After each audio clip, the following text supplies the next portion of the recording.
सुनती हूँ माँ तेरे रहमत दिन रात बरसती है। एक बूंद जो मिल जाए मन की कली खिल जाए।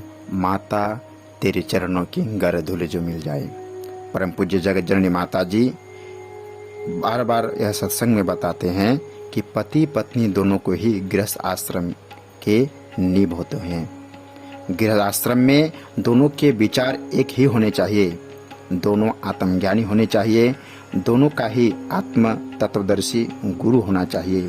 तभी गृहस्थ आश्रम में सम्मति बनती रहती है। भिन्नता से गृहस्थ आश्रम में नहीं चलता है।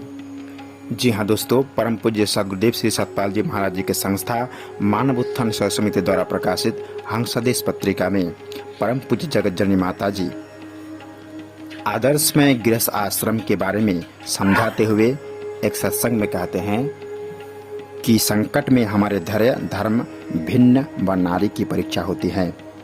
हमारे धर्म शास्त्रों में भगवान दर्शाने के लिए लिखा है, पर उसमें प्रभु दर्शन नहीं देते हैं।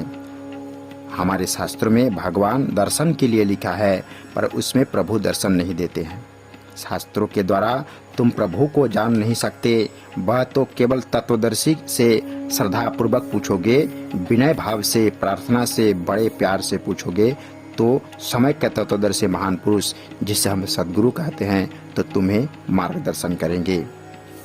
प्रिय साथियों, जगत जननी माता जी कहते हैं कि वहाँ पर डिग्रिया का अभिमान मत करना, किसी जाति का अभिमान मत करना, वहाँ दौलत का अभिमान मत करना। वहाँ तो एक शिष्य के रूप में जाना, जिज्ञासु भाव से जाना, तब वे तुम्हें उस तत्व ज्ञान को जरूर बताएंगे, उसको विरोध करने की विधि बताएंगे, उसकी कल्याण होगा।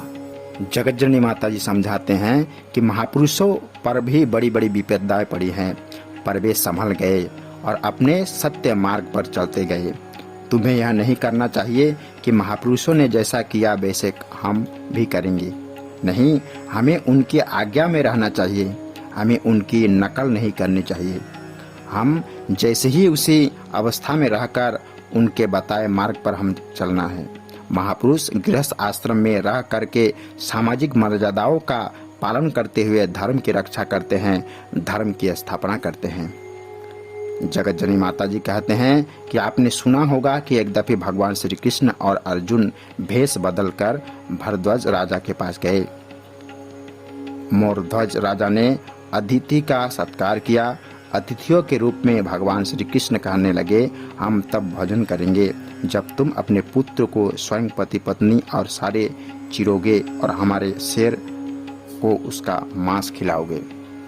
जी हाँ, जब तुम अपने पुत्र को स्वयं पति पत्नी आरे से चीरोगे और हमारे इस शेर को उसका मांस खिलाओगे, तब तुम दोनों को रोकोगे नहीं।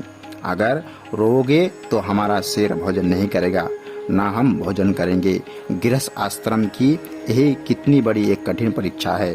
तभी कहा है, धीरज धर्म मित्र अरुणारी, आपत्काल परिकहीं चारी। राजा कहता है कि देवी, तुम धर्म के मार्ग में मेरी मदद करो। ये साधारण साधु नहीं हैं, ये मेरी परीक्षा के लिए आए हैं। तुम्हें पुत्र का बलिदान करना है। आजकल की नारी होती तो कहती, तू जा, मैं तेरे को तलाक देती हूँ, पर वह तो मोरध्वज राजा की पत्नी थी। पति पत्नी दोनों ही गृहस्थ आश्रम की नींव होते हैं। गृहस्थ आश्रम में दोनों के विचार एक होने चाहिए, दोनों आत्मज्ञानी होने चाहिए, दोनों का ही आत्म तत्वदर्शी का गुरु होना चाहिए। तभी गृहस्थ आश्रम में सम्मति बनी रहती है। भिन्नता से गृहस्थ आश्रम में नहीं चलता है।